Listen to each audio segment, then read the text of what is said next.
हमें बजट में भी क्वेश्चन स्टार्ट करना है, तो हम शुरू होते हैं बजट पर क्लास वर्क के फर्स्ट क्वेश्चन से। तो बजट का क्लास वर्क स्टार्ट करते हैं। बजट में आपको थोड़ा ध्यान देना पड़ेगा प्रेजेंटेशन पर भी, तो नोट्स निकालें।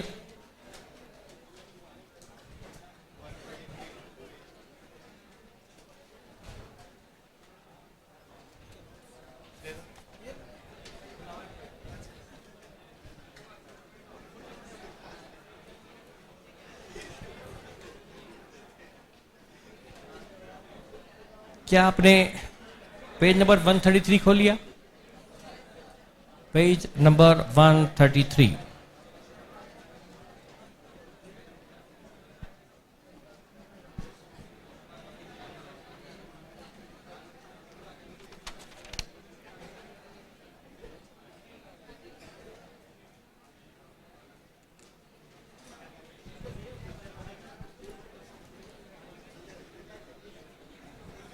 ठीक है, हम पहले ना सेकंड क्वेश्चन शुरुआत करते हैं, क्योंकि पहला आपको थोड़ा इजी लग सकता है, पर हम फर्स्ट भी करेंगे अभी, पर पहले मैं क्वेश्चन सेकंड करवा देता हूं। Question number second,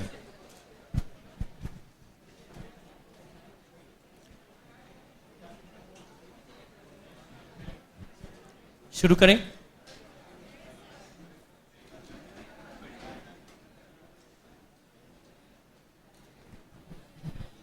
XYZ Limited manufactures 3 products P1, P2, P3. These are made in 3 production departments from material M1, M2, M3, M4. 3 तो प्रोडक्ट हैं और उनको बनाने के लिए 3 डिपार्टमेंट है, और 3 डिपार्टमेंट 3 प्रोडक्ट और उनको बनाने के लिए 4 मटेरियल लगते हैं M1, M2, 3, 4. Following information is supplied. Material M1 use होता है डिपार्टमेंट D1 में, और वो उसका परचेज प्राइस 50 पैसा प्रति यूनिट है। कॉस्ट पर मटेरियल 50 पैसा प्रति यूनिट, और ऊपर लिखा है यूनिट्स पर प्रोडक्ट। M1 P1 में लगता ही नहीं, M1 P2 में 1 यूनिट लगती है, और M1 P3 में 2 यूनिट लगता है। M2 P1 में कितना, P2 में नहीं लगता, P3 में कितना लगता है, ये आपको डिटेल दी गई है। यानी चारों मटेरियल के आपको परचेज प्राइस दे रखे हैं, कौन सा मटेरियल किस प्रोडक्ट में कितना यूज आता है, कितनी यूनिट इसकी काम में आती है, वो दिया हुआ है।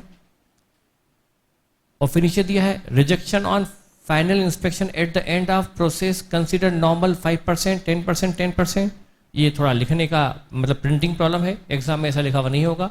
ये सेंटेंस का मतलब साथ में है, और वो क्या है, rejection on final inspection eight the end of process, मतलब जब प्रोसेस खत्म होने वाली होती है, यानी प्रोसेस खत्म होने वाली होती है, प्रोडक्ट फिनिश की तरफ होता है, बस कंप्लीट होने ही वाला होता है, उस वक्त इंस्पेक्शन होता है। और इंस्पेक्शन में कुछ यूनिट बाहर निकालकर फेंक दी जाती है, तो यह है rejection on final inspection.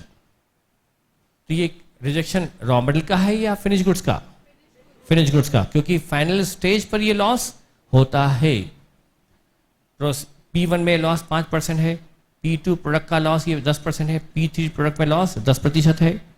Sales for the year in 1000 आपको तीनों प्रोडक्ट P1, P2, P3 की तीनों की बजटेड सेल दे रखी है, सेल्स फॉर द ईयर। ठीक है, सेलिंग प्राइस प्रति यूनिट भी दे रखी है, 5 रुपया, 10 रुपया, 6 रुपया प्रति unit. Stock in 1000 of units दिया है, 5000 यूनिट, 10,000 यूनिट और 15,000 का ओपनिंग, 10, 15 और 30,000 यूनिट का क्लोजिंग। ये फिनिश गुड्स का सेल, फिनिश गुड्स की सेलिंग प्राइस, फिनिश गुड्स का ओपनिंग, फिनिश गुड्स का क्लोजिंग दिया हुआ है। और नीचे मटेरियल का 1000 यूनिट्स में ओपनिंग क्लोजिंग स्टॉक दिया है, 30, 40, 10, 60 ये स्टॉक दिया हुआ है यूनिट में। Prepare for the year production budget और दूसरा परचेज बजट। मैं जानता हूं ये क्वेश्चन टफ नहीं, बस हम प्रैक्टिस के लिए और स्टार्ट के लिए हमको ऐसे क्वेश्चन लेने ही पड़ेंगे, और देखिए मैंने कहा एबीसी भी अपने आप में इजी चैप्टर था और ये बजट भी इनिशियली तो इजी है, पर आगे जाके क्वेश्चन आपको अच्छे मिलेंगे, कुछ अच्छे क्वेश्चन डेफिनेटली मिलेंगे फाइनल लेवल पे। और जस्ट इसके बाद हमारा नेक्स्ट चैप्टर फाइनल लेवल का सबसे इंटरेस्टिंग हम शुरू करने वाले हैं, लेकिन हमारा शुरुआत तो यहीं से होगा। तो हम शुरू कर रहे हैं प्रोडक्शन बजट, और हमें प्रेजेंटेशन पे भी ध्यान देना है। जिसका नहीं है अच्छा, उसको यदि टाइम है 2 साल बाद एग्जाम है, उसको ये प्रेजेंटेशन अपना इम्प्रूव करना है। हैंड राइटिंग एक्सपर्ट होते हैं जो आपकी हैंड राइटिंग को वाकई 10 दिनों में बदल सकते हैं। यदि आपका अटेम्प्ट बड़ा लेट है, मेरी राइटिंग तो बड़ी शानदार थी, ये आपके सामने बताने के लिए कि राइटिंग खराब क्या होती है, वो एग्जाम्पल रखते रखते मेरी राइटिंग आपको बताना चाहूँ कि ऐसी राइटिंग हो तो आपको एक्सपर्ट की सलाह लेना चाहिए। और मैं सोचता हूँ वाकई कि वो चेकर महान रहा होगा जिसने मेरी कॉपी चेक कर मुझे पास किया। मेरे एक साथ रहने वाले स्टूडेंट ने तो मुझे एक कमेंट कर डाला कि चेकर के पास कॉपी आपकी आई, अगली बहुत मुश्किल से कॉपी चेक करी, 1 घंटा 2 घंटा लगा, तभी भी समझ में नहीं आई। अगली बार फिर से आ गई, उसको लगा कि इसको नहीं पास करूंगा तो ये तो पता नहीं तीसरी बार फिर आएगी, पास कर दो इसको, तो मुझे उसने पास कर दिया। ऐसे ऐसे कमेंट मेरी राइटिंग को होकर मिलते हैं। आपको ऐसे कमेंट सुनना ना पड़े तो आपको अपने जो भी हैंड राइटिंग एक्सपर्ट, मैंने देखा है, मैंने कोशिश की है, पर मेरे पास टाइम नहीं मिलता। मैं आपकी सर्विस में लगा रहता हूँ, मुझे आपके लिए क्वेश्चन बनाने पड़ते हैं, नोट्स बनाने पड़ते हैं। नहीं तो वाकई हैंड राइटिंग एक्सपर्ट होते हैं जो वाकई आपकी हैंड राइटिंग यदि खराब हो तो आपको 10 दिन की प्रैक्टिस के बाद आपको प्रैक्टिस करनी पड़ेगी, लेकिन वो बदल सकते हैं। तो जिसका प्रेजेंटेशन ठीक नहीं हो वो अपना प्रेजेंटेशन इंप्रूव करे। राइटिंग यदि जिसके पास टाइम हो उसको करना ही चाहिए इसकी कोशिश। चलिए, वैसे अब जो फीचर सिनेरियो है वो तो कंप्यूटर का है, लेकिन एग्जाम तो हमें देनी है अभी मैनुअल, तो उस एंगल से आपको बेटर होगा आप अपनी राइटिंग को इंप्रूव कर दें। चलिए, हमें बनाना है प्रोडक्शन बजट। तो हमारा प्रोडक्शन बजट के पहले की वर्किंग, तो हमारा वर्किंग नोट हम बाद में भी ले सकते हैं और पहले भी, पर अच्छा तभी लगता है जब बाद में हो, क्योंकि वर्किंग नोट में हम प्रेजेंटेशन उतना ध्यान नहीं रखते, उतना अच्छा लिखते नहीं, तो वो चीज़ बाद में हो तो अच्छा है। तो हम यहाँ पर जो बनाएंगे प्रोडक्शन बजट, प्रोडक्शन बजट के लिए हमें हमारा जो फॉर्मूला है sale plus closing minus opening, लेकिन सेल हमको चाहिए यूनिट में, क्योंकि प्रोडक्शन बजट हमेशा बनता है यूनिट में। प्रोडक्शन कॉस्ट बजट रुपीज में बनता है, लेकिन production budget number of units में बनता है, हमेशा क्वांटिटी में बनता है। तो हमें सेल्स की भी यूनिट चाहिए, लेकिन हमें सेल्स की वैल्यू दी गई है। सेल की वैल्यू को यदि हम सेल प्राइस से डिवाइड कर लेंगे तो हमें number of unit to be sold मिल जाएगी।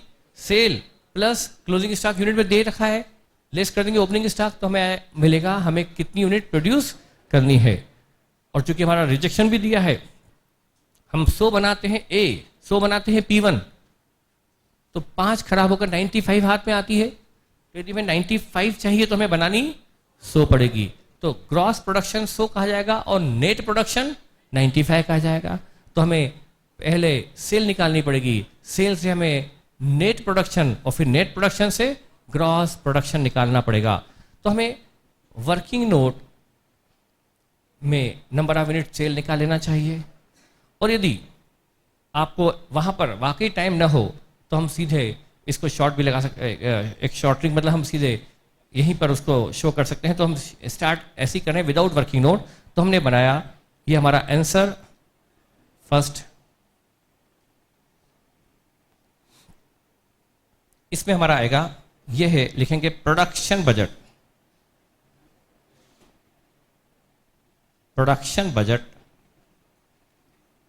और ये इन यूनिट्स बनने वाला है, ये पूरा इन यूनिट्स होगा, तो इन यूनिट्स दिया। और यहां पर अब लिखेंगे product P1, P2 and P3, ये 3 प्रोडक्ट है जिनका हमें बनाना है प्रोडक्शन बजट। सबसे पहले लिखी जाएगी इसमें A, सेल्स। अब चूंकि सेल हमें चाहिए यूनिट में, तो हम जैसे वहाँ एग्जाम में वर्किंग नोट अवॉइड करना चाहें तो बिल्कुल कर सकते हैं, क्योंकि हमें स्पीड यहाँ पर भी वाकई बहुत ट्रिमेंडस फास्ट करनी पड़ेगी, क्योंकि बहुत लेंदी पेपर होता है। कॉस्ट और क्यूटी मिलाकर 3 घंटे में वाकई इतना लेंदी पेपर सीए के सिलेबस में और कुछ नहीं होता जितना कि कॉस्ट होता है। अकाउंट से भी ज़्यादा लेंदी, वो तो बाय चांस इस बार अकाउंट सबसे ज़्यादा लेंदी था। तो अब यहाँ पर सेल का फॉर्मूला लिख दें, sales in rupees divide by selling. यदि हमने फॉर्मूला लिख दिया कि हमने ये यूनिट कैसे निकाली है, तो इसको हम वर्किंग नोट में शो न करें तो भी चल सकता है। तो sales price, sales in rupees divide by selling price per unit.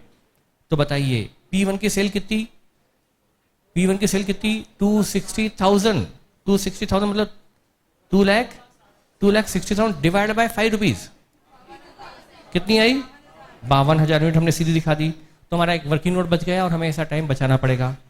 अब ये फॉर्मूला अब आगे बस, अब 580 की सेल 10 रुपए से 58,000 यूनिट बेचनी है और 75,000 यूनिट्स तो बेचने को चाहिए। बी क्लोजिंग स्टॉक, इतनी यूनिट तो बेचने को बनानी पड़ेगी। और कितनी यूनिट बनाने को 31 दिसंबर को स्टॉक रखना है 10,000, 15,000 और 30,000। 10,000 का स्टॉक रखना है अगले महीने के लिए, अगले साल के लिए 15,000 का स्टॉक और 30,000 का स्टॉक। इतनी तो बनानी है बेचने के लिए, इतनी बनानी है रखने के लिए, कुल 62 बनानी है। उसमें से जो ओपनिंग बनी पड़ी है वो लेस कर दो, इसको लिखता हूं C, opening stock. Opening stock P1 का 5,000, P2 का 10,000 और P3 का, ये हमें ओपनिंग स्टॉक गिवन है। अब यदि मैं यहां निकाल लूं नेट प्रोडक्शन आ जाएगा, नेट प्रोडक्शन, नेट प्रोडक्शन यह है after rejection, after rejection A plus B minus C। कितना 57,000 P चाहिए, 63,000 P2 चाहिए और 90,000 P3 चाहिए। यह है प्रोडक्शन रिजेक्शन के बाद। इतनी गुड यूनिट चाहिए क्योंकि हम बेचेंगे भी गुड यूनिट, स्टॉक में भी गुड ही रहेगी रिजेक्शन के बाद, और ओपनिंग जो है वो भी गुड यूनिट है। इतनी गुड यूनिट प्रोड्यूस करनी पड़ेगी, इतनी गुड यूनिट प्रोड्यूस करनी है। इसमें रिजेक्शन 5% है। 100 बनाते हो तो 95 हाथ में आती है, यानी आपको 95 बनाने के लिए 100 बनानी पड़ती है। 95 बनाने के लिए 100 बनानी पड़ती है, तो 57,000 बनाने के लिए आपको 60 बनानी पड़ेगी। अब नीचे divided by normal yield, divide by normal yield. Product yield मतलब उत्पादकता। यहां इल्ड 95% है, यहां इल्ड 90% है और यहां भी इल्ड 90% है। बस यह मिल जाएगा हमें ग्रॉस आउटपुट। इसका रिजल्ट मिलेगा ग्रॉस आउटपुट, या मुझे लगता है ग्रॉस प्रोडक्शन। यह है बिफोर रिजेक्शन, बिफोर रिजेक्शन 60,000, 70,000 और 1 लाख। ये है आपका ग्रॉस प्रोडक्शन।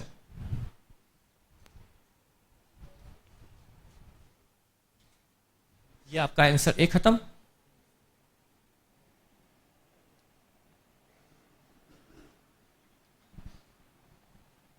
कॉस्टिंग में प्रेजेंटेशन इसलिए भी इंपॉर्टेंट है कि कई बार क्वेश्चन ऐसे होंगे जो आपकी अप्रोच से बिल्कुल खत्म होंगे, बिल्कुल बाहर होंगे, जिसको आप कर ही नहीं पाओगे, या उसमें शायद आपको नंबर कुछ करने का मिले ही नहीं क्योंकि उसमें कोई डिसीजन है। तो फिर ऐसे क्वेश्चन में आपको 100% मार्क कवर करने के लिए आपका प्रेजेंटेशन पूरा होगा, तो इसमें नंबर कटौती बिल्कुल नहीं होगी, तभी आप अच्छा कवर कर पाओगे। इसलिए आपको ऐसे चैप्टर में जैसे ABC हुआ, बजट हुआ, जिसमें ज़्यादा टिपिकल नहीं होता लेकिन प्रेजेंटेशन का रोल है, स्टेप्स का रोल है, वहां पर आपको फुल मार्क कवर करने के लिए ये सब करना पड़ेगा। चलिए अब बी पार्ट में क्या पूछा है, परचेज बजट। अब हम शुरू करते हैं answer B, answer second, purchase budget.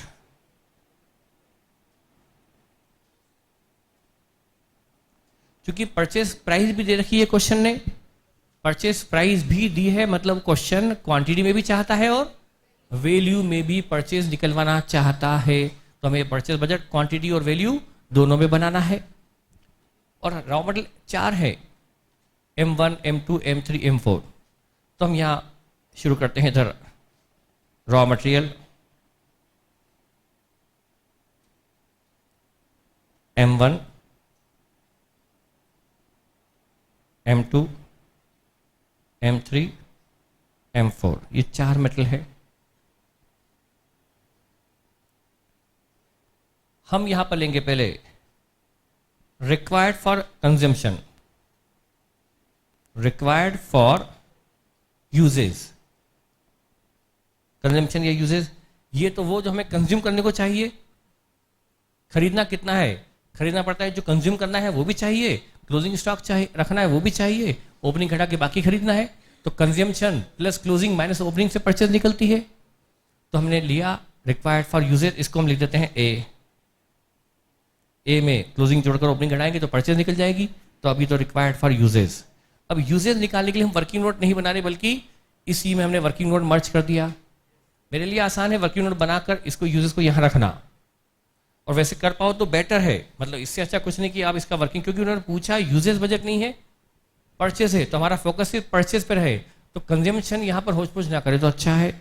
Exam में टाइम कम हो, लग रहा हो कि बहुत मुसीबत है टाइमिंग की, तो आप कंजम्पशन प्लस क्लोजिंग नीचे ओपनिंग करके बना दो, और फर्क नहीं पड़ता। जो चीज़ आप यहाँ लिखने वाले हो वही चीज़ आपको बस वर्किंग नोट में लिखनी है। आपको थोड़ा सा अपना हाथ आगे बढ़ाना पड़ेगा। तो मैं यहाँ पर वर्किंग नोट नंबर ये यही बना दूं, तो आप मान के चलो कि एग्जाम में इतना टाइम कम पड़ेगा आपको। चलो ठीक है, यहां पर consumption budget M1, M2, M3, 4 का बनाना है। उसके लिए प्रोडक्ट P1, P2 और P3 लिखना पड़ेगा। प्रोडक्ट P1, P2, P3, इसका ग्रॉस आउटपुट लिखना पड़ेगा। ग्रॉस आउटपुट, ग्रॉस प्रोडक्शन इसका था 60,000 यूनिट था, इसका 70,000 यूनिट था, इसका 1,00,000 यूनिट था। ये वो आउटपुट जिसके लिए हमें प्रोडक्शन, जिसके लिए हमें कच्चा माल चाहिए। वहां वर्किंग शो करने की जरूरत नहीं, पर गलती ना हो जाए, क्योंकि ऐसे इजी क्वेश्चन में हम गलती अफोर्ड नहीं कर सकते। इजी क्वेश्चन में आपकी यदि क्लियरिकल एरर हो गई तो सोचिए जो आपको मिल सकता है वो भी नहीं मिलेगा। आप मान के चलिए कॉस्टिंग में कई क्वेश्चन बड़े खतरनाक होते हैं, तो आपकी डिपेंडेंसी ऐसे क्वेश्चन पे बहुत ज़्यादा है, तो इसमें प्रेजेंटेशन और एक्यूरेसी का बहुत ख्याल रखें। जरा सा भी मल्टीप्लिकेशन गलत हो गया और चांसेस बहुत होते हैं कि इसका गुणा उसमें करना है। अब देखिए 60,000 किसी एक को पकड़े चले, पहले हम 60 को ले लेते हैं। P1 बनाने के लिए क्या क्या लगता है वो लेते हैं। P1 बनाने के लिए जो आपको कंफर्टेबल हो, आप तो या तो ऐसे चले या वर्टिकल या हॉरिजॉन्टल। हम अभी चल रहे हैं। और 60,000 बनाने के लिए M1 कितना लगता है, M1 इन P1 नहीं लगता, छोड़ दें। फिर P1, पहले हम P1 को कंप्लीट कर लेते हैं। P1 में M2 लगता है 1 यूनिट, 1 यूनिट के लिए 1 यूनिट, तो 60,000 के लिए 60,000 यूनिट। ये गलत ना हो जाए। अच्छा, इसी P1 के लिए M2 कितना लगता है, M3 कितना लगता है 2, 1 यूनिट के लिए 2, तो 60,000 के लिए 1,20,000। यह है रिक्वायर्ड फॉर कंजम्पशन। इसी तरह से P2 70,000 बनाना है, 70,000 का ग्रॉस आउटपुट है। इसके लिए कच्चा माल M1, M2, M1 लगता है 1 के बदले 1, 1 के बदले 1 ही है ना। P2 के लिए 1 के बदले 1, तो 70 के बदले 70 लगेगा M1। गलती से भी आपने कॉलम बदल दिया, मार्क जबरदस्त कटौती होगी, जो आप अफोर्ड नहीं कर पाओगे, इसके मार्क्स में रिडक्शन। M2 लगता है नहीं, M3 लगता है 1 के बदले 1, तो 70 के बदले 70, और ये 1 के बदले 2, तो 70 के बदले 1, 40। P3 लगता है 2201, 2201, तो 1 यूनिट में 2, तो 1,00,000 में 2,00,000, ये भी 2,00,000। M3 नहीं लगता, और M4 1,00,000 लगता है। इसका टोटल करेंगे, ये आ गया टोटल यूजेस।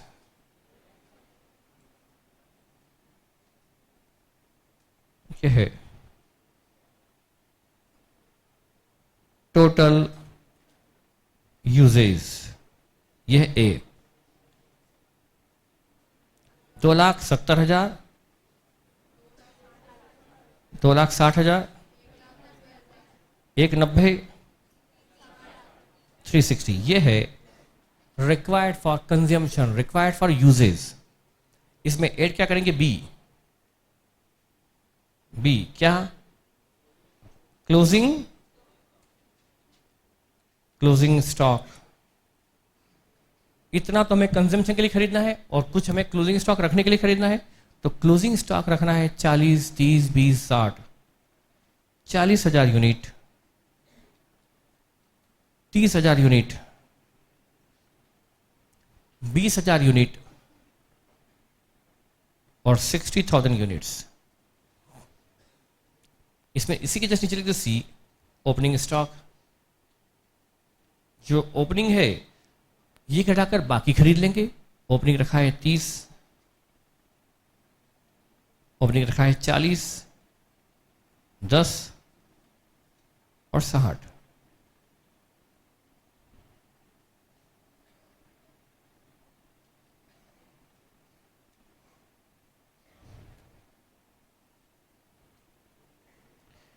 ये आ गया purchases in unit, purchases in units. और ये आया ए प्लस बी माइनस सी। 270 प्लस 40 माइनस 30, 270 प्लस 40, 3 10, 280, 250, 2 लाख। ये आ गया परचेजेस इन यूनिट्स। ये परचेज बजट बना है इन क्वांटिटी। ये है purchase budget in quantity multiply by purchase price per unit.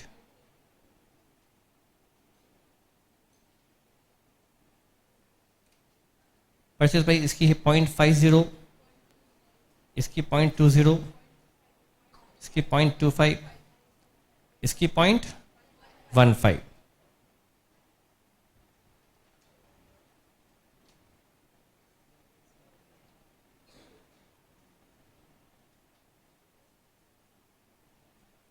ये आ गया परचेजेस इन रुपीज,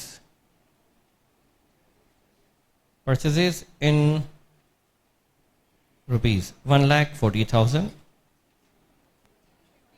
50,000, 50,000, 54,000। अब ये क्लोज कर देते हैं, अब काम खत्म इसका। लास्ट लाइन ये आ गया परचेजेस इन वैल्यू।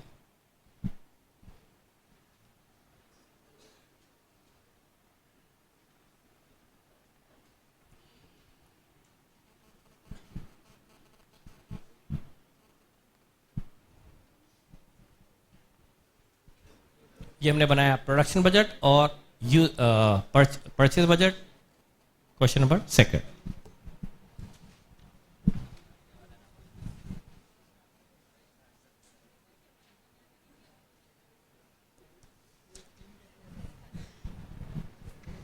अब मैं क्वेश्चन नंबर 4 ले रहा हूं। Question 4,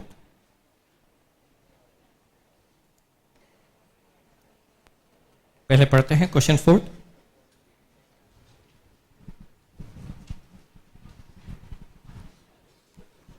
S Limited manufacture 3 product A, C and E in 2 department E, F and G।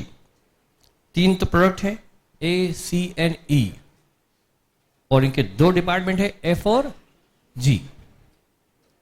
In each of which are employed 2 grade of labor। और हर डिपार्टमेंट में दो ग्रेड, दो वेराइटी ऑफ लेबर है, होता है ना, स्किल अनस्किल वगैरह। इस तरह से उनकी 2 ग्रेड है, हाई ग्रेड, लो ग्रेड, जो भी है, हाईली पेड जो भी है। अब यहां पर 3 तो प्रोडक्ट है, 2 डिपार्टमेंट है और हर डिपार्टमेंट में 2 ग्रेड के वर्कर्स हैं। The cost accountant is preparing the annual budget for the next year and he has asked you to prepare using the data given below the production budget. आपको एक तो बनाना है production budget for A C and E in units, और generally production budget तो unit में बनता है, तो प्रोडक्शन बजट तो पूछा है यूनिट में, और direct wages budget to department F N, ये डिपार्टमेंट ए फॉर जी में बनाना है वेजेस बजट। ठीक है, एक तो है प्रोडक्शन बजट और एक है वेजेस बजट। ठीक है, तो हम स्टार्ट करते हैं। सबसे पहले तीनों प्रोडक्ट की हमको दी गई है information. Number one finish stock. Finish stock मतलब क्लोजिंग स्टॉक को भी वो बोलते हैं फिनिश्ड स्टॉक, जो ईयर के फिनिशिंग में रखा हुआ है। ईयर के एंडिंग में कई बार बोलते हैं ईयर की फिनिशिंग पे, तो ये फिनिश स्टॉक देखते हैं वो क्या बोल रहे हैं। फिनिश स्टॉक मतलब क्लोजिंग है या दोनों, या फिनिश गुड्स का स्टॉक। बजटेड स्टॉक, अच्छा ये फिनिश स्टॉक मतलब फिनिश गुड्स का स्टॉक है। बजटेड स्टॉक क्या है? ए प्रोडक्ट का रुपीज ऊपर लिखा है 1000 on 1 January of next year, 720,000 मतलब 7,20,000 रुपए का स्टॉक रखना है ओपनिंग में, अगले साल की ओपनिंग में। सी का स्टॉक 540, ई का stock 18 lakh. 31 December of next year, अगले साल के क्लोजिंग में स्टॉक 6,05,70 और 10 लाख होना चाहिए। All stocks are valued at standard cost प्रति यूनिट। ये सारे स्टॉक का वैल्यूएशन स्टैंडर्ड कॉस्ट पे हुआ है, और स्टैंडर्ड कॉस्ट 24, 15 और 20 दी है। तो हमें स्टॉक की वैल्यू दी है। स्टॉक का वैल्यूएशन हमेशा लागत पे होता है। स्टॉक की वैल्यू को यदि हम प्रति यूनिट कॉस्ट से डिवाइड कर लेंगे, तो स्टॉक की वैल्यू को स्टॉक की पर यूनिट कॉस्ट से डिवाइड कर लेंगे तो नंबर ऑफ यूनिट स्टॉक की आ जाएगी। और प्रोडक्शन बजट के लिए हमें सेल भी यूनिट में चाहिए, स्टॉक भी यूनिट में चाहिए। पिछले क्वेश्चन में सेल वैल्यू में थी, तो हम सेल को यूनिट में लाए थे, सेल पैसे डिवाइड करके। यहां स्टॉक हमको दे दिया है वैल्यू में, तो स्टॉक को वैल्यू से क्वांटिटी में लाने के लिए सेलिंग प्राइस से डिवाइड कर सकते हैं कि कॉस्ट प्रति यूनिट से, क्योंकि सेल होती है सेल प्राइस पर और स्टॉक होता है कॉस्ट प्राइस पर। तो सेल को क्वांटिटी में लाने के लिए सेल प्राइस प्रति यूनिट, और स्टॉक को क्वांटिटी में लाने के लिए कॉस्ट पर यूनिट से डिवाइड करके इसको ले आएंगे। अच्छा, standard profit calculated on sale price. हमें क्वेश्चन में कॉस्ट प्रति यूनिट दे रखी है, स्टैंडर्ड कॉस्ट पर यूनिट, और परसेंटेज ऑफ मार्जिन भी दे रखा है 20%, 25%, 16.33%। ये परसेंट ऑफ प्रॉफिट किस पर है? सेल प्राइस पर।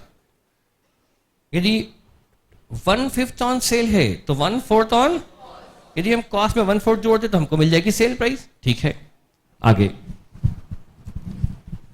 तो अभी तक का जो डेटा है उसमें हमें स्टॉक की वैल्यू दी है, ओपनिंग भी, और उससे हम स्टॉक की ओपनिंग क्लोजिंग दोनों क्वांटिटी निकाल सकते हैं। और हमें इंफॉर्मेशन सेल प्राइस की भी दी है, हम कॉस्ट में मार्जिन जोड़कर सेल प्राइस प्रति यूनिट भी निकाल सकते हैं।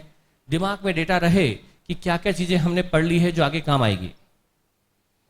फिर लिखा है बजटेड सेल, प्रोडक्ट ए, सी और ई की रुपीज में है, सेल भी रुपीज में है। सेल को रुपीज से क्वांटिटी में लाने के लिए सेल प्राइस चाहिए, और सेल प्राइस निकालने का तरीका इजीली अवेलेबल है। Sale A, B, A, C, E तीनों की दी है, और किस एरिया में? South, west, north. ये शायद टोटल है, शायद 18,080 टोटल होगा ना।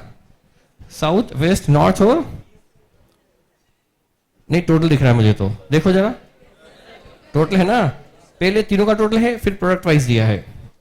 नॉर्मल लॉस इन प्रोडक्शन, ए का लॉस 10%, बी का लॉस 20%, सी का लॉस ई का लॉस 5% है। नॉर्मल लॉस इन प्रोडक्शन मतलब यदि हम 100 यूनिट प्रोड्यूस करते हैं तो इतनी यूनिट लॉस हो जाती है।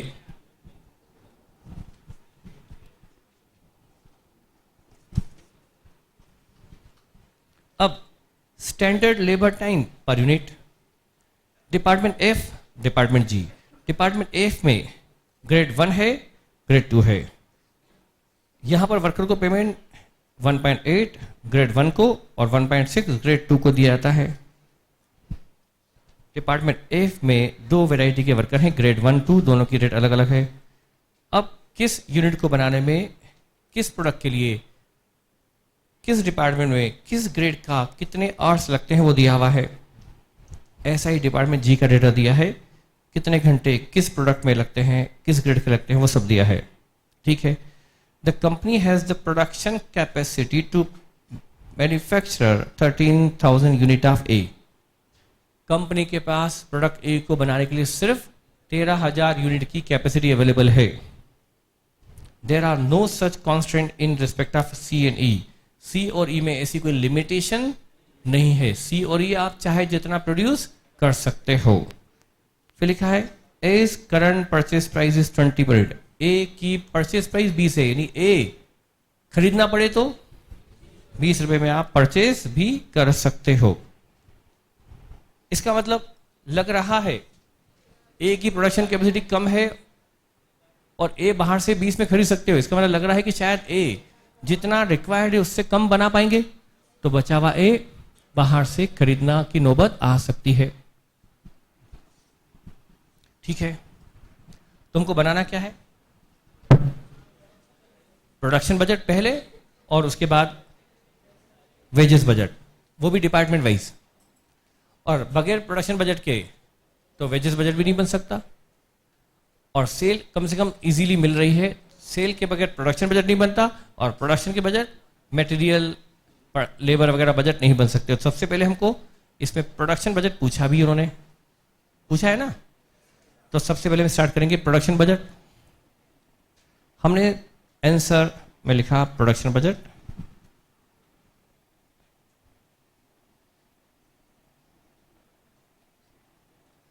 प्रोडक्शन बजट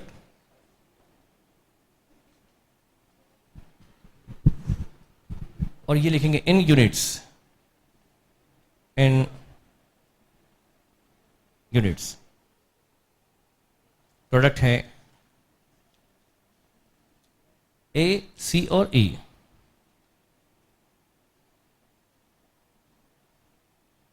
प्रोडक्ट ए, सी, ई।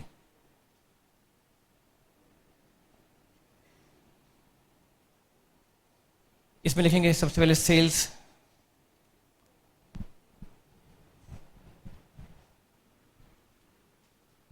इसका हम लोग का सेल वैल्यू,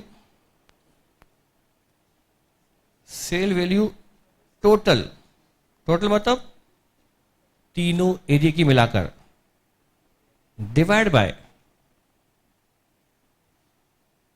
क्या चाहिए? Selling price. और सेलिंग प्राइस के लिए क्या? सेलिंग प्राइस डायरेक्ट नहीं दी तो क्या है? Standard cost plus margin. Shortcut लगा रहा हूं मैं, नहीं तो हमको क्या करना था, पहले अलग से ये सेल निकाल लेनी थी। टाइम कम हो तो ऐसा कर सकते हैं, सेल वैल्यू टोटल, तीनों एरिया की मिलाकर सेल टोटल, और कॉस्ट प्लस मार्जिन से क्या निकल जाएगी? Sale price. अब यहां तो वर्किंग शो करना तो मुश्किल है, और यदि आपके पास टाइम हो तो आप वर्किंग नोट बना सकते हैं, ना हो तो इसको अवॉइड कर सकते हैं। तीनों एरिया की मिलाकर सेल कितनी? ए की सेल तीनों एरिया की मिलाकर 4200,000, 4200,000 ना, तो 4200,000 को डिवाइड करो सेलिंग प्राइस प्रति यूनिट से, क्या इसकी स्टैंडर्ड कॉस्ट, क्या स्टैंडर्ड कॉस्ट 24 है ना। मार्जिन क्या है?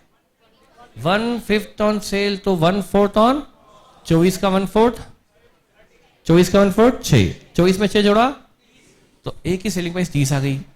तो 4200,000 यानी 42 लाख, 42 लाख डिवाइड बाय 30, कितनी यूनिट आई? 1,40,000, 1,40,000। सी की मुझे लगता है इतनी रुपए तो मैं वर्किंग बना लेता ना। इसकी सेल तीनों की मिलाकर, तीनों की सेल मिलाकर,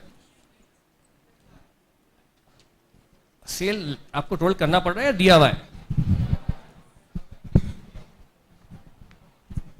3800 दिया हुआ ना। इसकी कॉस्ट क्या है?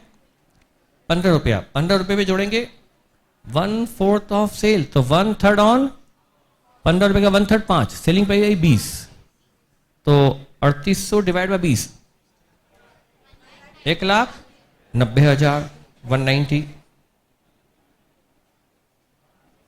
ई में 4,04,20। आपके पास टाइम हो तो आप ये वर्किंग शो भी कर सकते हो, सेलिंग प्राइस कैसे निकाली वो भी शो कर सकते हो। नहीं टाइम हो तो ये लिख दें तो भी चल सकता है। अभी इसमें ऐड कर देते हैं, या तो एबीसी यूज करो या add closing stock. Closing stock का फॉर्मूला क्या लिख दूं?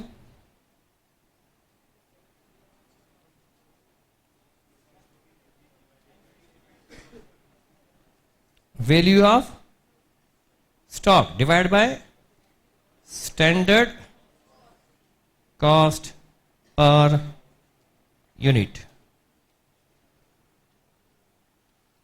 स्टॉक की वैल्यू है क्लोजिंग कितना, ए के स्टॉक की वैल्यू 6 लाख है। 6 लाख को डिवाइड करो 24 से, 6 लाख डिवाइड बाय 24, 25,000 25,000।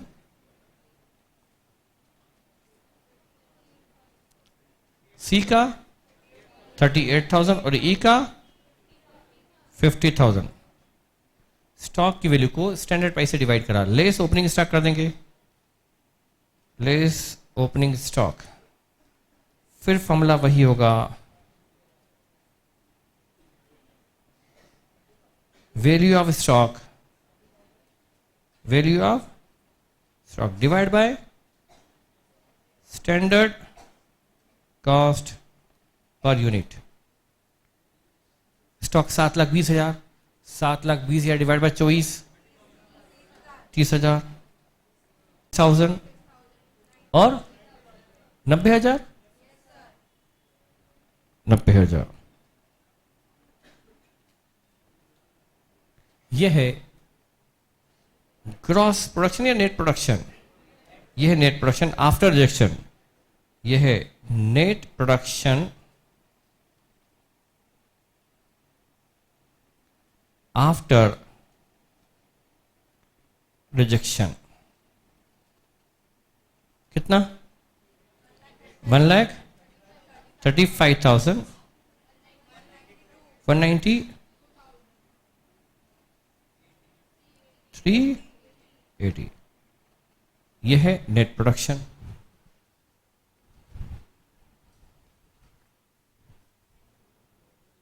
ए का नेट प्रोडक्शन 1/35 करना है, लेकिन आप जानते हैं ए में कैपेसिटी कांस्टेंट है, ए में कैपेसिटी इतनी नहीं कि हम सारी बना लें, तो ए का हमें थोड़ा सा केयर करना पड़ेगा, क्योंकि ए में दिक्कत है, कैपेसिटी कांस्टेंट है, जो बी और सी में नहीं।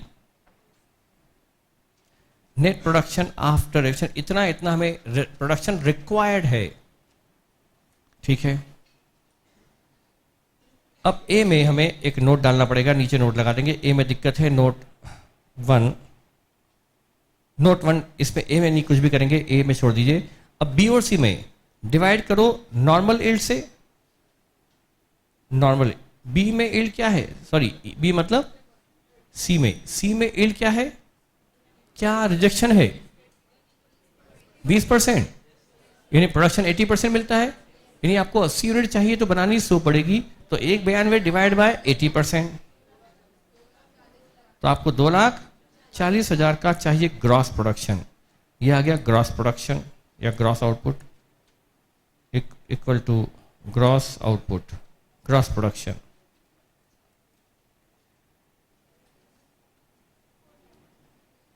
ग्रॉस प्रोडक्शन यहां क्या यील्ड है 95, 95% उत्पादन निकल जाता है, तो यहां 4 लाख, यह आ गया ग्रॉस। लेकिन ए में हम नीचे नोट बताएंगे, ए में दिक्कत है। क्या दिक्कत है ए में? कैपेसिटी कांस्टेंट है, इसलिए ए में ये पॉसिबल नहीं कि हम ये पूरी बना लें, इसलिए हमने इसको वहीं रोक दिया। नीचे नोट लगा के बताएंगे ए में क्या करें। नोट 1 फॉर प्रोडक्ट ए। अब बताइए ए कितना परचेज करना पड़ेगा?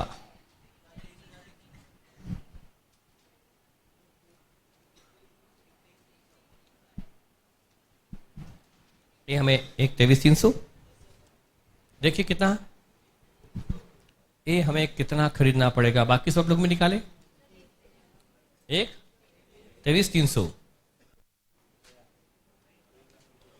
बाकी सब लोग।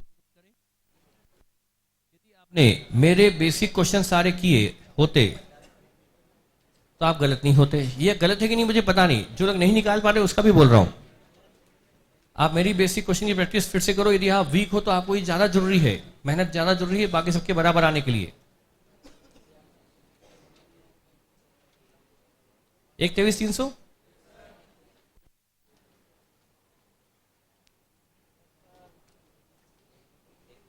जब मैं बेसिक क्वेश्चन कराता हूं ना तब आपको बहुत भारी पड़ते हैं, क्योंकि वो सब चीजें बहुत आसान दिखाई देती है, तो उस वक्त लगता है अरे क्या झेलना पड़ रहा है।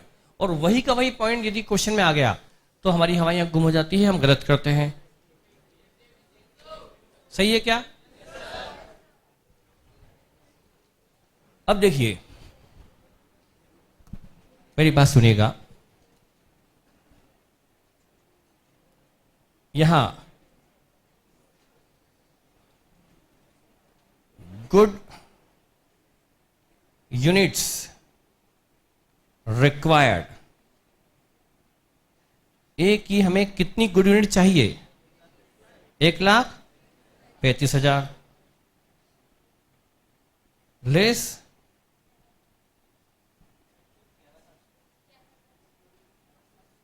प्रोडक्शन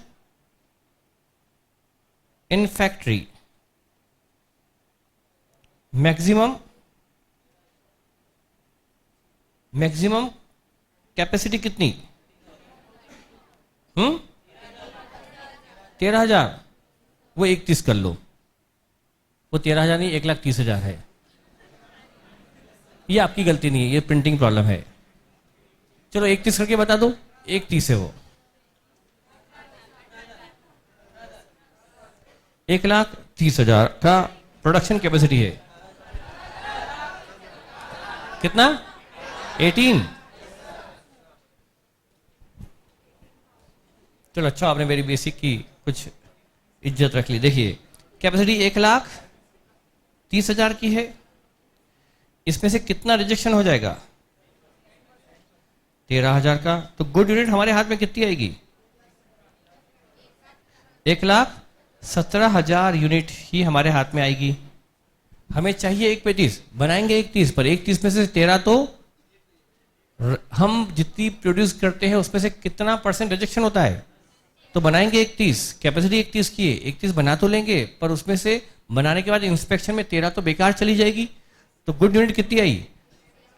और गुड यूनिट चाहिए 1,35, कितनी गुड यूनिट कम पड़ रही है? 18,000। सही है। To be purchase 18,000 units.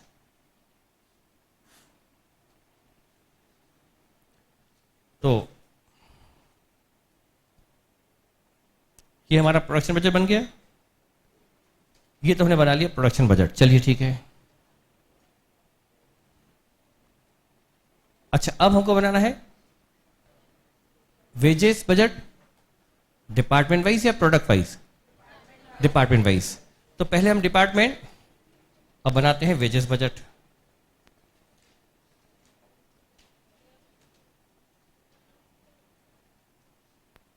For department कौन सा पहले लें? F, department F. इसमें दो ग्रेड हैं, ग्रेड 1, ग्रेड 2। चूंकि दोनों की वेज रेट अलग अलग है तो हमको ये डिपार्टमेंट एफ का बजट ग्रेड 1 का अलग और 2 का अलग। इसमें ग्रेड 1 और ग्रेड 2 दोनों का अलग अलग बताना है। वेजेस बजट रुपीस में बनता है और रुपीस तब निकलेंगे जब पहले आवर्स निकले, क्योंकि वेज रेट पर आवर है, वेज रेट पर आवर है। तो नंबर ऑफ आवर्स को गुणा करेंगे वेज रेट पर आवर से, तो वेजेस निकल जाएगी रुपीस में। अब यहां ग्रेड 1 में प्रोडक्ट ए बनाना है, सी बनाना है, ई बनाना है। जो बाहर से खरीदेंगे उसके लिए हमें कोई आर्स नहीं लगेंगे, जो बनाएंगे उसी के लिए लगेंगे। हम कितना बनाने वाले हैं, 130 या 117? वेजेस किसके लिए लगेगी? 130 के लिए। वो तो बाद में 13,000 रिजेक्ट होएगी बनने के बाद, पर वेजेस लगेगी। तो इसका ग्रॉस आउटपुट है 1,30,000 यूनिट। ये है gross output, gross production 1,30,000 unit. इसमें कितने ग्रेड 1 के कितने घंटे लग जाएंगे और ग्रेड 2 के कितने घंटे? इसकी 130 यूनिट बनाने में ग्रेड 1 में कितने घंटे? एक यूनिट में 2 घंटे लगते हैं, तो 1,30,000 में 2,60,000 घंटे लग जाएंगे। इसी ए को बनाने में ग्रेड 2 में, इसी ए को बनाने में ग्रेड 2 में 1.5 घंटा लगता है। 1.5 घंटा इंटू 1,30,000 195। फिर हम सी बनाएंगे। सी कितना बनाने वाले हैं ग्रॉस? 240 था क्या? 2,40,000 यूनिट। और ई था 4 लाख यूनिट।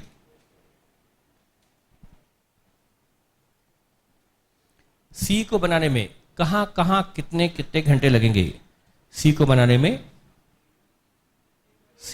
में ग्रेड, और डिपार्टमेंट भी एफ चल रहा है, ध्यान रखिएगा। डिपार्टमेंट एफ, गलती से डिपार्टमेंट जी पे मत चले जाना। डिपार्टमेंट एफ ही चल रहा है अभी। एफ में प्रोडक्ट सी को बनाने में ग्रेड 1 के 3 घंटे, एक यूनिट के लिए 3 घंटा, तो 2,40,000 के लिए 60,20,000 घंटे। फिर इसी सी को बनाने के लिए 4,80,000 डबल। फिर ई बनाएंगे, 4 लाख, 4 लाख इंटू 1, 4 लाख घंटे, 6 लाख घंटे। ये आ गए टोटल आवर्स इन ग्रेड 1। मैं टोटल ग्रेड 1 और 2 का करूं या ग्रेड 1 का अलग करूं? इसका कोई मतलब नहीं ना। इसकी वेज रेट अलग है, इसकी वेज रेट, तो इसका पेमेंट नीचे निकालेंगे, गुणा बाद में करेंगे। टोटल आवर्स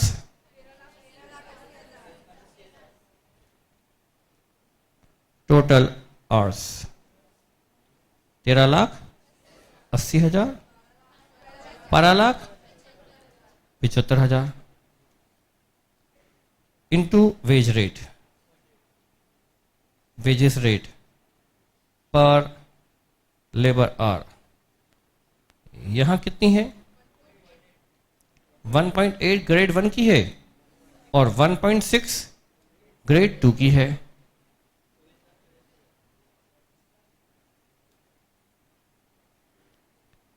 यहां जाएगी wages, total wages in rupees कितना? 24,84,000, 20,40,000। क्योंकि आंसर खत्म हो गया तो बस टोटल इसको कर दो। ये हुआ है ग्रेड नहीं, ये हुआ है डिपार्टमेंट एफ का। ऐसा ही कर लेंगे डिपार्टमेंट जी का। करें? नहीं जरूरत है, नीचे लिख दें सेम। क्या लिखूं?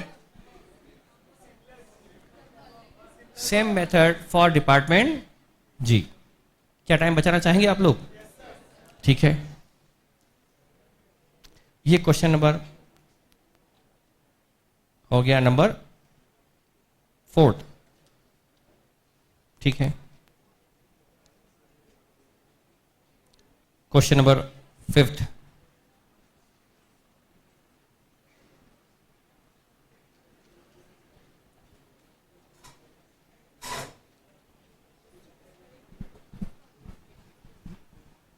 या फिर की वजह हम फर्स्ट निपटा लेते हैं। अब कोई डाउट है इसमें? एक मिनट। अब क्वेश्चन फर्स्ट करेंगे। क्वेश्चन फर्स्ट, डाउट बोलें।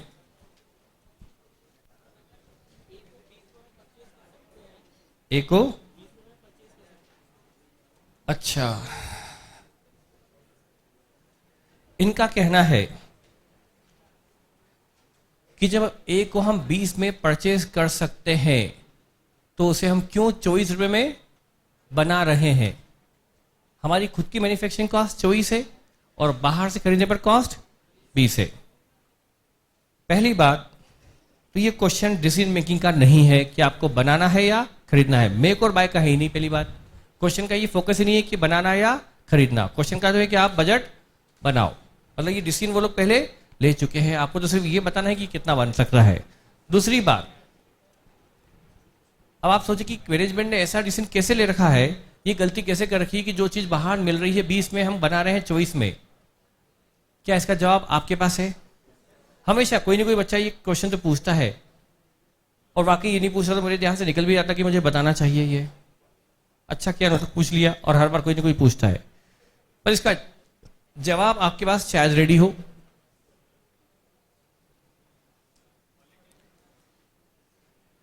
यदि मॉनेटरी एस्पेक्ट देखें और नॉन मॉनेटरी, एक तो ये है, और इसमें मॉनेटरी डिसीजन ही फिट बैठेगा, नॉन मॉनेटरी नहीं चलेगा, मॉनेटरी।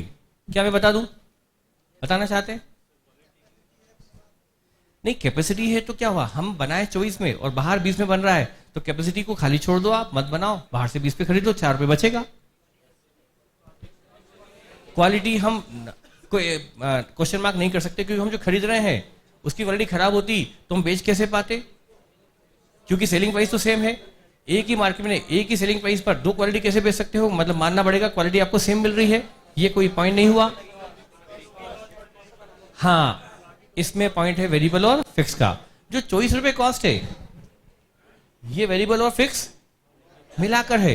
मान लो इसमें माना कि इसकी वेरिएबल कॉस्ट 16 है, माना कि वेरिएबल कॉस्ट 16 और फिक्स कॉस्ट 8, तो हमें डिसीजन 8 रुपए तो आप बनाओगे तो भी लगेगा, खरीदोगे तो भी लगेगा। बनाओगे तो कॉस्ट 16 प्लस 8, खरीदोगे तो 20 प्लस 8, टोटल कॉस्ट तो बढ़ गई ना। तो वो डिसीजन किससे लेंगे? वेरिएबल कॉस्ट से, बराबर। इसमें चॉइस में तो फिक्स कॉस्ट भी इंक्लूड है, और चूंकि क्वेश्चन अभी डिसीजन मेकिंग का है ही नहीं तो उसे हमें इग्नोर करना है, बराबर। चलिए हम अगला क्वेश्चन पढ़ रहे हैं, फर्स्ट क्वेश्चन।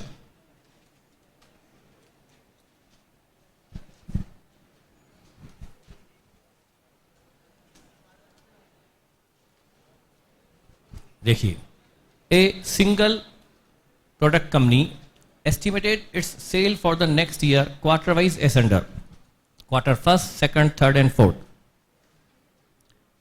यह है अगले 4 क्वार्टर्स में होने वाली बजटेड सेल। कितने यूनिट किस क्वार्टर में बिकने की संभावना है वो दिया हुआ है। The opening stock of finish goods is 10,000 unit. Opening stock of finish goods is 10,000 unit. ये ओपनिंग स्टॉक कब का है? पहले क्वार्टर के बिगिनिंग का, पहले क्वार्टर के बिगिनिंग का। एंड फिर लिखा है company expects to maintain the closing stock of finish goods at 16,250 unit at the end of year. यह है इस साल का क्लोजिंग। साल का क्लोजिंग मतलब चौथे क्वार्टर का क्लोजिंग है। जब प्रोडक्शन, अच्छा ठीक, ओपनिंग 10,000 है, क्लोजिंग 16,250 है। The production pattern in each quarter is based on 80% of sale of current quarter and 20% of sale of next quarter। Production का इनका क्या तरीका है? ये क्या करते हैं?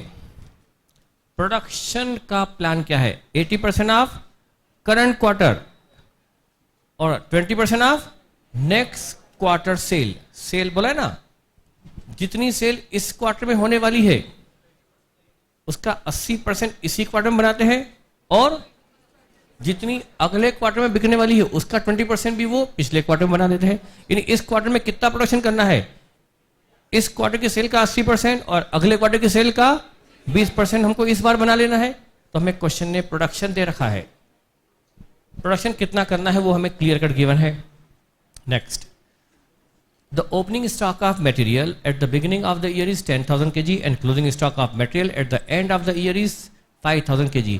Each unit of finish output require 2 kg of material. एक यूनिट फिनिश को करने के लिए 2 kg कच्चा माल लगता है।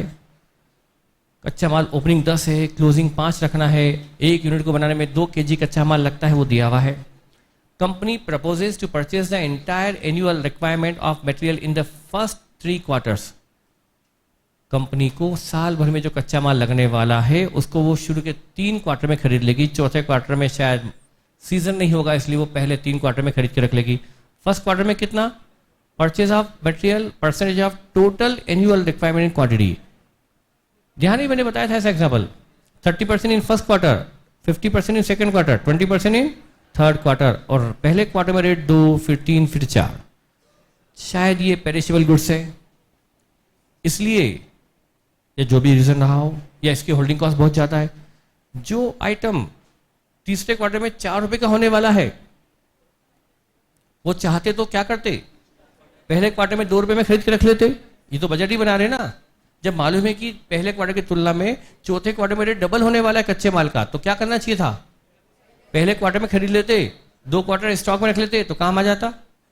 शायद होल्डिंग कॉस्ट बहुत बहुत ज्यादा होगी, या शायद पेरिशेबल होगा, होल्ड करना फिजिबल नहीं होगा, इसलिए रेट ज्यादा है। जो भी हो, value of opening stock of material in the beginning 20,000 है। अरे ऊपर तो कह रहे थे 10,000 है, नीचे बोलते 20,000 है। ऊपर कहते हैं 10,000 का ओपनिंग स्टॉक है, नीचे कहते हैं 20,000 का है। अच्छा, ये वैल्यू ऑफ ओपनिंग स्टॉक है और वो केजी था, तो प्रति यूनिट क्या आ रहा है? 2 रुपया। मतलब ओपनिंग स्टॉक क्या रेट पर चल रहा है? 2 रुपये पर। फर्स्ट क्वार्टर का रेट भी 2, दूसरे क्वार्टर का रेट 3, तीसरे क्वार्टर का rate 4। You are required to present the following for the next year quarter wise. हमको पूछा है quarter wise, you are required to present the following for the next year. अगले साल के लिए आपको प्रेजेंट करना है, मतलब बजट बनाना है। और पहली चीज क्या पूछिए? क्वार्टर वाइज क्या बनाना है? Production budget in units. Quarter wise आपको बनाना है प्रोडक्शन बजट इन यूनिट्स, और वो बनाना है क्वार्टर वाइज। तो प्रोडक्शन बजट, ये आंसर 1, प्रोडक्शन बजट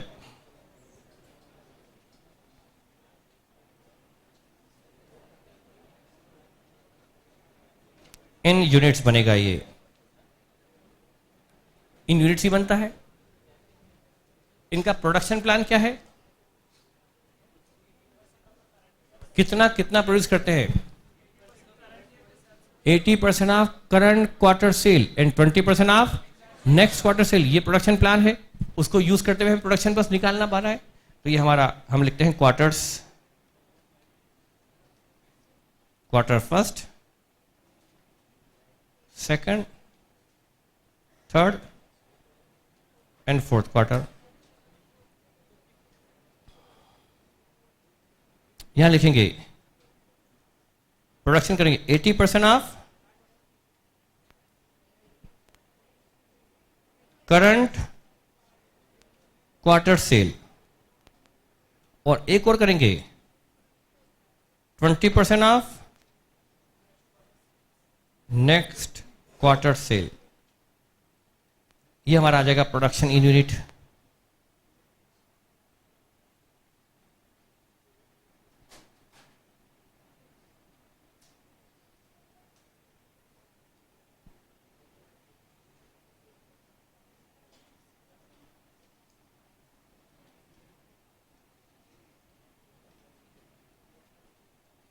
ठीक है, पहले क्वार्टर में प्रोडक्शन कितना होगा? जितना हम इस क्वार्टर में बेचने वाले हैं उसका 80%। इस क्वार्टर में कितना बेचने वाले हैं? इस क्वार्टर में बेचने वाले हैं 30,000। लिखा हुआ है क्या? 30,000 का 80%, 24,000 हम इसी क्वार्टर में बना लेंगे बिकने के पहले, मतलब बनता रहेगा और बिकता रहेगा। 24,000 तो इसी महीने बना, इन्हीं 3 महीनों में बना लेंगे, इन्हीं 3 महीनों में बेच देंगे।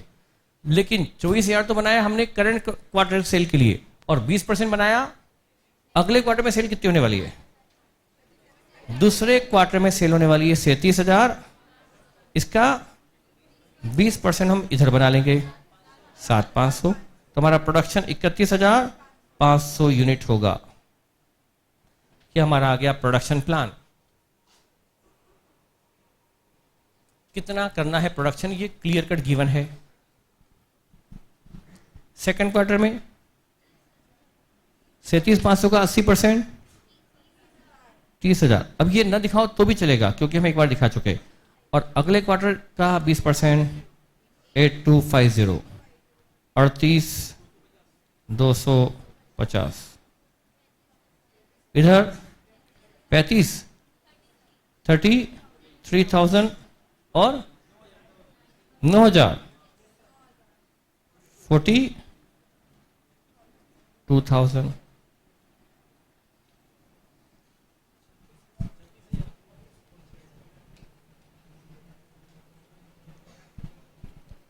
अब इसके बाद यहां दिक्कत क्या आ गई? यहां 80% तो ले लोगे, लेकिन अगले साल का फर्स्ट क्वार्टर की सेल दी हुई नहीं है, तो 80% तो लोगे पर 20% लेना चाहिए अगले क्वार्टर पर। अगले क्वार्टर का 20% कैसे निकालोगे?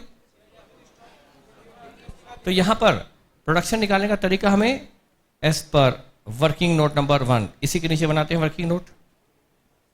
अब प्रोडक्शन समझ में आया? दिक्कत क्या आ रही है? जो इंफॉर्मेशन चाहिए 80% ऑफ करंट क्वार्टर तो निकाल लोगे, पर 20% ऑफ नेक्स्ट क्वार्टर निकालना पॉसिबल, क्योंकि आपको अगले क्वार्टर का सेल दिया हुआ नहीं है जिसका 20% आप यहां रख पाओ। तो इससे आप अटक गए। वो मेथड जो आप लगाए फर्स्ट सेकंड थर्ड में वो नहीं लगा पा रहे, तो क्या करें? हम साल भर का प्रोडक्शन निकाल लें। आपको साल भर की सेल दी है, साल के एंड का क्लोजिंग स्टॉक दिया है, साल के बिगिनिंग का ओपनिंग स्टॉक दिया है। Sale plus closing minus opening से क्या निकल जाएगा? प्रोडक्शन पूरे साल भर का निकाल लो। फिर से बोलता हूं, पूरे साल भर की सेल ले लो, दी हुई है, उसमें क्लोजिंग स्टॉक जोड़ दो, ईयर के एंड का दिया हुआ है, ओपनिंग स्टॉक हटा दो, ईयर के बिगिनिंग का वो भी घटा दो, बचा क्या? पूरे साल भर का प्रोडक्शन मिल जाएगा। साल भर के प्रोडक्शन में से शुरू के 3 क्वार्टर का प्रोडक्शन घटा दो। साल भर के प्रोडक्शन से शुरू के 3 क्वार्टर का प्रोडक्शन घटा दो, तो बचा हुआ क्या होगा? चौथे क्वार्टर का प्रोडक्शन। तो हम वही मेथड यूज करते हैं। टोटल सेल्स ऑफ 4 क्वार्टर्स 1,60,000, यह है टोटल सेल ऑफ 4 क्वार्टर्स। इसमें ऐड करो चारों क्वार्टर की मिला के 1,53,000, चारों क्वार्टर की सेल जोड़ दो, इसमें ऐड करो क्लोजिंग स्टॉक 16,000 का क्लोजिंग चाहिए, इसमें से घटा दो जो बना पड़ा है ओपनिंग स्टॉक घटा दो 10,000, तो बचा हुआ क्या आ गया? 1,00,000। यह आ गया प्रोडक्शन ऑफ 4 क्वार्टर्स। इसमें से लेस कर दो production of first 3 quarters, production of first 3 quarters. पहले क्वार्टर में था 31,500, पहले क्वार्टर में आपने 31,500 बनाया था, दूसरे में आपने 38,250 बनाया था, तीसरे में आपने 42 बनाया था। ये घटा दो 1,00,000, 1,11,000। ये है प्रोडक्शन फर्स्ट 3 क्वार्टर का। तो ये आ गया production of 4th quarter, production of 4th quarter 48, बस ये वहां पर रख दो 48,250। ये रहा आपका प्रोडक्शन बजट।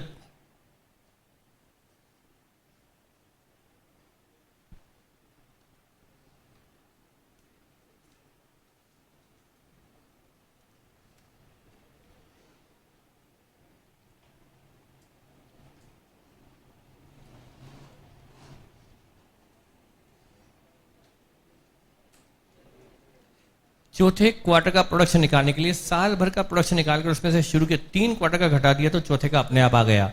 अब ये तो हमारा हो गया प्रोडक्शन बजट। फिर पूछा है रॉ मटेरियल परचेज बजट, नहीं, सेकंड पूछा है कंजम्पशन बजट। ये अच्छा है, वर्किंग नोट नहीं बनाना पड़ेगा। Answer second. Raw material consumption,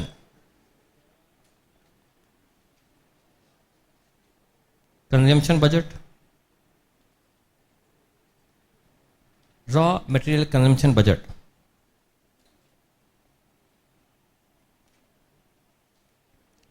raw material क्या क्वार्टर वाइज बनाना है, ईयर लिखा है क्या? You are required to present the following for the next year, comma quarter wise. मतलब आपको ये यूजेस बजट भी चारों क्वार्टर का अलग अलग बताना है, क्वार्टर वाइज दिखाना है। तो quarter first, second, third, fourth.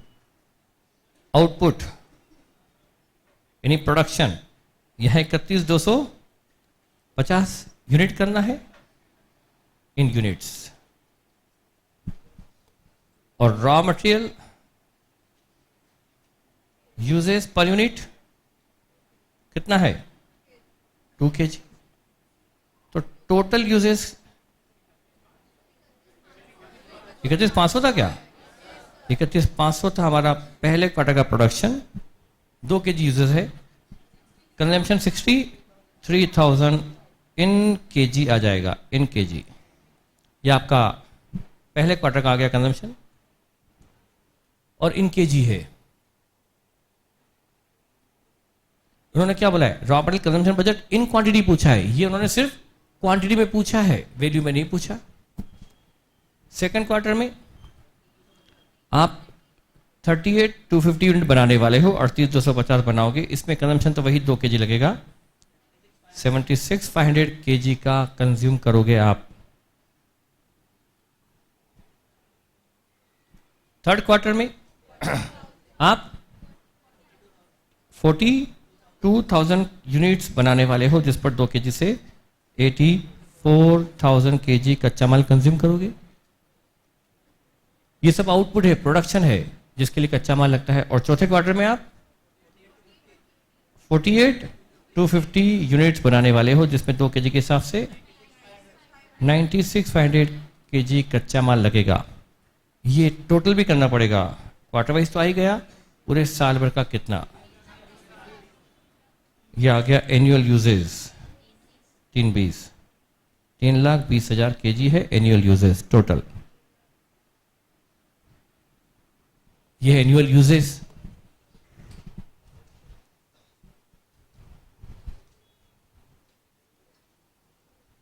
अब इसके बाद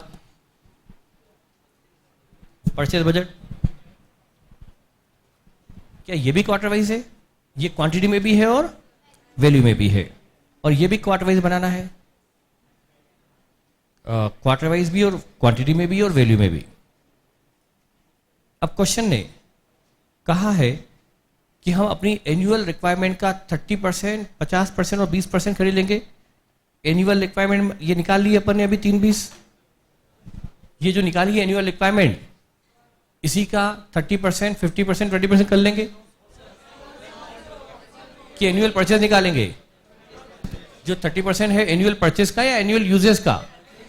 हम अपनी एनुअल परचेज का 30% खरीद लेंगे पहले क्वार्टर में, और ये एनुअल परचेज नहीं, एनुअल, तो पहले तो निकालनी क्या पड़ेगी? Annual purchase. तो हमारा बजट थर्ड स्टार्ट होगा। उसके पहले हमें, इवन हम बजट के पहले भी कर सकते हैं answer third. Annual usage 3,20,000 kg है। एड क्लोजिंग स्टॉक हमें 5,000 kg का स्टॉक रखना है। ओपनिंग में हमारे पास 10,000 kg का स्टॉक रखा हुआ है। 3,15,000 kg, यह आ गया एनुअल परचेज। ये है एनुअल परचेज।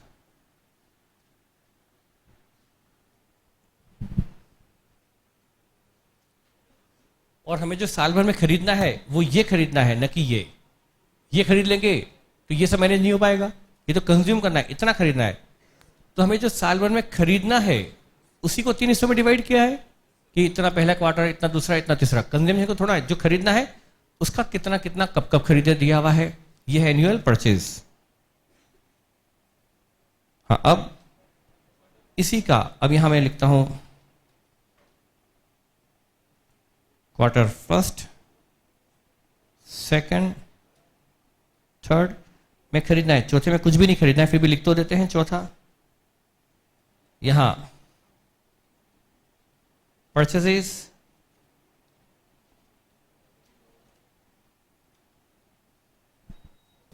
%30 यहां खरीदना है, 50% यहां खरीदना है, 20% यहां खरीदना है और यहां कुछ भी नहीं।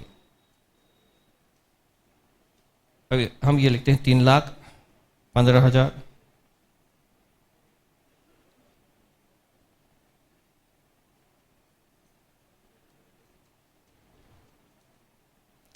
कुल हमें खरीदना है, ये है इन केजी, यहां लिखेंगे रेट पर केजी और लिखेंगे इन रुपीज। हमें 3,15,000 केजी खरीदना है। इस 3,15 का जो खरीदना है सालों में उसका 30% खरीद लेंगे पहले क्वार्टर में, 92,500, 94,500 एट द रेट ऑफ ₹2, 189। ये आ गई purchase in quantity, in value, दोनों में आ गई, क्वार्टर वाइज भी आ गई, क्वांटिटी भी है और वैल्यू पे भी है। 50% खरीद लेंगे दूसरे क्वार्टर में, 1,57,500 खरीदेंगे, लेकिन रेट क्या होगा, ₹3, 4,04,72,500। 63 खरीदेंगे तीसरे क्वार्टर में, चौथे में 0 at the rate of 4, 2,52,000। Value 9,13,500।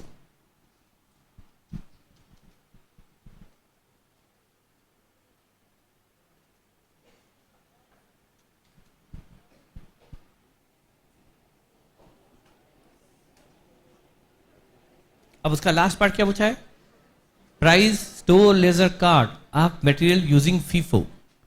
FIFO use करते हुए price store laser.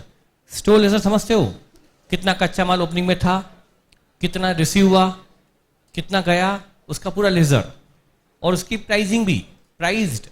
Store laser मतलब स्टोर लेजर वो जिसमें प्राइस भी इंक्लूड हो, और स्टोर लेजर हमेशा बनता है बुक्स ऑफ अकाउंट रुपीज में होती है।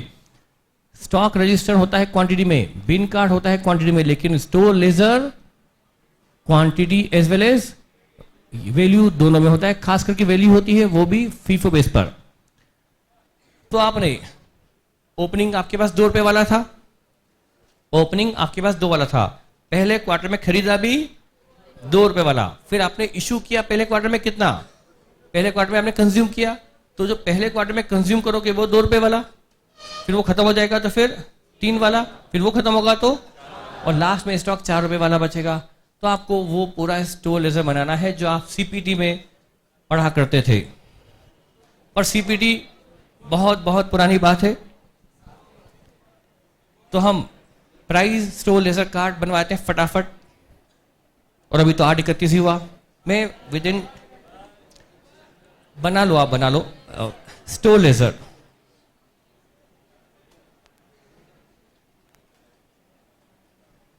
अब स्टोर लेजर यहां होता है पर्टिकुलर, यह मैं एक सेक्टर यहां पर रखता हूं, क्वार्टर, फिर यहां उसका पर्टिकुलर,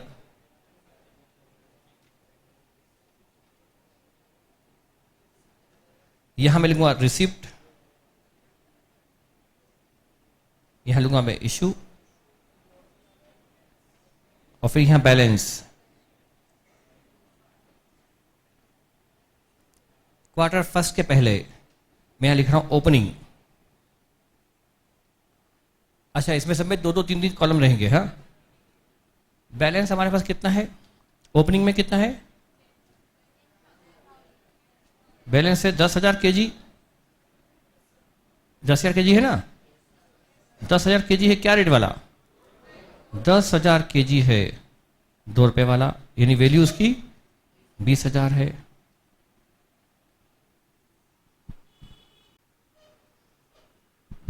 अब क्वार्टर फर्स्ट में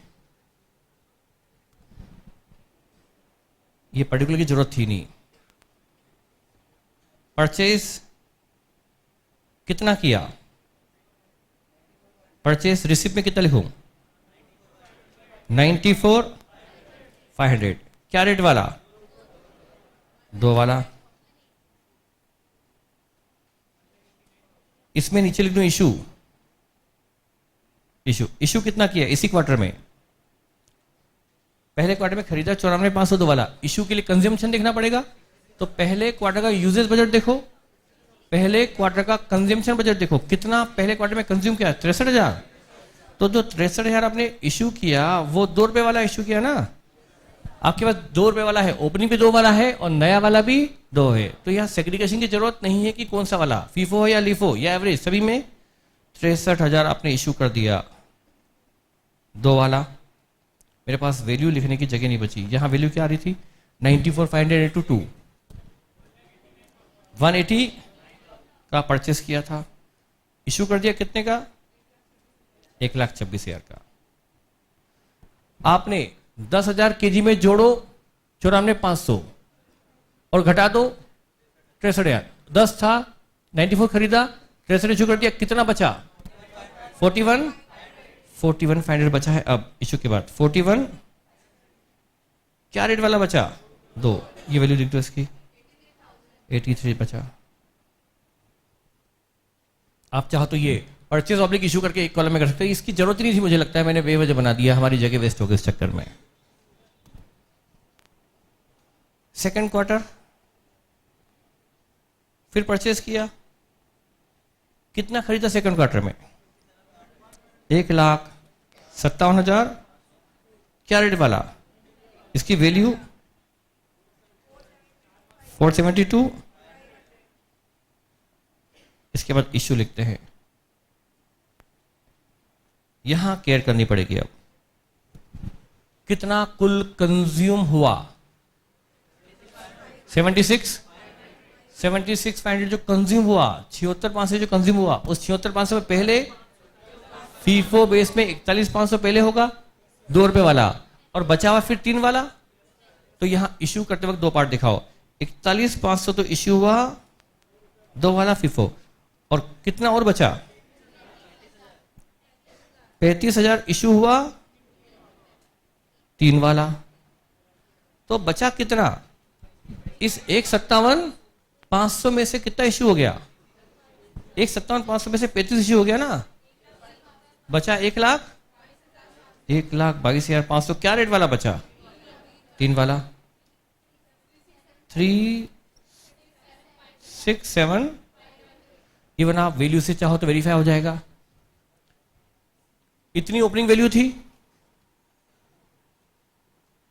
इतनी वैल्यू का खरीदा, इतनी वैल्यू का खरीदा, उसमें से इतनी वैल्यू का इश्यू कर दिया। लिख दूं क्या क्या वैल्यू है? समझ में आ गया? और आगे बढ़ते हैं। क्वार्टर थर्ड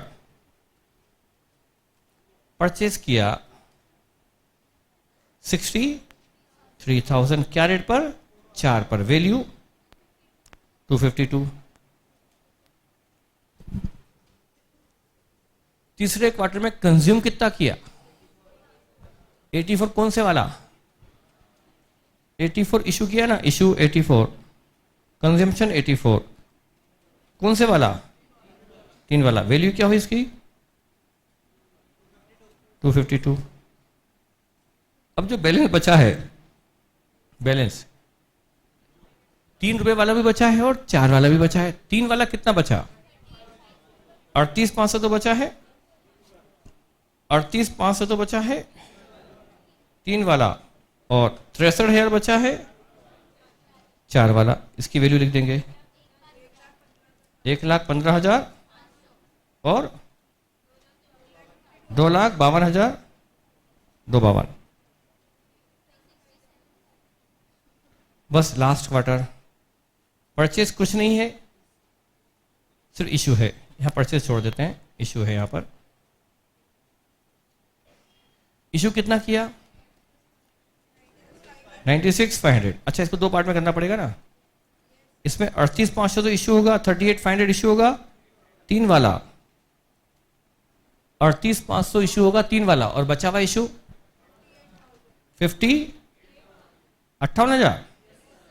58,000 इशू होगा 4 वाला। दोनों मिला के बोल रहे हैं 1,15,500 ये इशू हो गया, 232 ये इशू हो गया, ये इशू हो गया। बचा कितना 63 में से 58 गया, बचा, और हम जानते भी ना 5 बचना चाहिए था, 5,000 क्या वाला 4 वाला, कितना वैल्यू बची 20,000। इसको आप थोड़ा और ठीक से प्रेजेंट कर लेना। ये है प्राइस टू लेजर कार्ड, ठीक है। 3 क्वेश्चन हमारे हो गए। होमवर्क कुछ ढूंढने का क्यों, मैंने करवाए 3 क्वेश्चन, आपका क्या मेहनत है, घर पे आके कुछ तो करोगे ना करोगे। अब देखिए जिसको नहीं करना है ना करे, जिसके पास लोड जाता है मैं जानता हूं, पर जिसके बाद अटेम्प्ट